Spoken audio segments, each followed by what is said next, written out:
Hi everyone, welcome back to Java 1 for All. In this video we are going to talk a little bit more about overloading constructors because there are some rules we have to be careful and aware. So let's give the same example as we did for the previous method overloading. And let's imagine that, for example, we would like to call another constructor inside a constructor. So let's first add here out, because I would like to show you some examples inside no args constructor. So if you are studying for certification or sometimes doing some Java tests, be careful because they may try to trick you by adding a return type here, in this case void, and expect you to think that this is a constructor. So as you can see here, this is just a method that has a different convention. So this method is not following the Java convention, starting with lowercase, but there are no rules that says you should have the methods starting with lowercase. So the problem here is that now we don't have a constructor and our unlimited test is going to give a problem saying, hey, this constructor does not exist. So be careful. When you see this, it means that it is a method, not a constructor. Okay, so now let's go back here. I will remove this line. And I would like from this constructor to call this other constructor. So, you know that if we were talking about methods, basically just this dot, and then how do you call a constructor? Call the animated class name? Actually, no. Constructors, they have a different rule. Since constructor is going to construct the object and you are inside the object, what's the word that we use to represent the things that are inside the object itself? This. So in this case, the constructor overloading could be and can be used like this. So I'm saying, hey, when you start this constructor on line number 9, just execute this line number 10, and then number 10, if you hold Control and you left click, you can see that's going to call this constructor, and then it will proceed and going on with all the initialization that we have here. So let's go back to animate test 01. Let's remove this line 8 and this line 10, and let's execute now. So you can see the first line is inside no args constructor. That basically is down here. And then once it finishes, we move on initializing the values that we have available in the console here. Okay, so now that we know the rule, we can do the same. Imagine that we have our loft manager and he comes to us and say, now I would like you to have the studio name as well. So if we do this, we know that if we change the signature, probably a lot of people will get angry at us.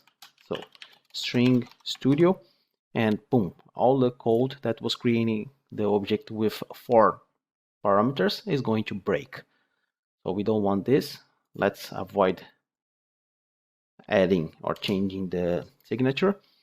And I will copy this entire constructor and I will add it here. So can you see I'm creating a constructor in between the attributes and the method. This is one common pattern. Usually the constructor is the first thing after the attributes. Well, we're going to see something that will come before the constructors, but don't worry about that now. Now we have the both constructors. I'm going to add one here with the studio, and of course this dot studio, and we need to also change the parent method. So Control D, and let's just add here a studio. So technically we should add as well getters and setters, but let's just avoid it. We don't want, for example, the only way for you to have a studio is sending the studio in the construction of the method of the object. I'm sorry. Okay, so now that we have the both constructors, as you can see, we are repeating the same lines here and here. So now I want this constructor to call this one. So basically I have to send here the arguments that match exactly the signature of this constructor. So basically I have to send here name, type, episodes, and status. And now I can remove all of this. So basically, if I go back to my enemy test and I add here another argument, production IG, with representing the studio. Now, if I hold Control and I left click, I can see that this is the constructor that's going to be used. And then after line 19, it will come because we are giving here this exactly with the arguments that will match this constructor. So by holding Control and left click, you will see that we are coming here, and then when we execute line 11, it will actually come here.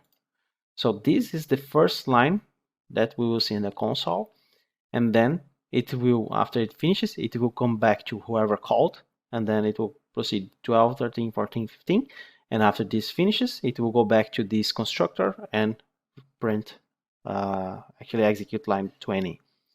So let's execute this with a Shift F9 to debug. So as you can see, line 19, the constructor with all arguments are being used, and then we are calling this one over here. If I press F8, you will see now that we are going down here to this constructor. F8 again, and after it finishes, it will go back and it will finish name, type, episode, status, and now it will go back to the original constructor. And after studio, we will see the result in the console. So this is how we overload the constructor. Now the rules. First rule, you can never use this syntax outside a constructor body. So basically, if I try to copy this and use anywhere else, we will have compilation error. And the compilation error is saying, well, you can only use this in a constructor. And we can see the second rule. It must be the first statement. So the first valid statement. So for example, if I try to add before any of these, we will have a compilation error. So for example, if I try to add salt, we have a compilation error. If I try to add name first, we have a compilation error. So every time you are using this keyword, it necessarily it means that it's mandatory for you to have it as the first statement. So comments are not included. So you can write any comment that they are just not considered a valid statement. It's just something for us to use as humans. And the same thing here. So basically, if you have this being used in the constructor, it needs to be the first statement in the constructor body. So just these two rules, pretty easy to memorize them. Well, I think that's enough information. So let's move on to the next video. See you there. Bye.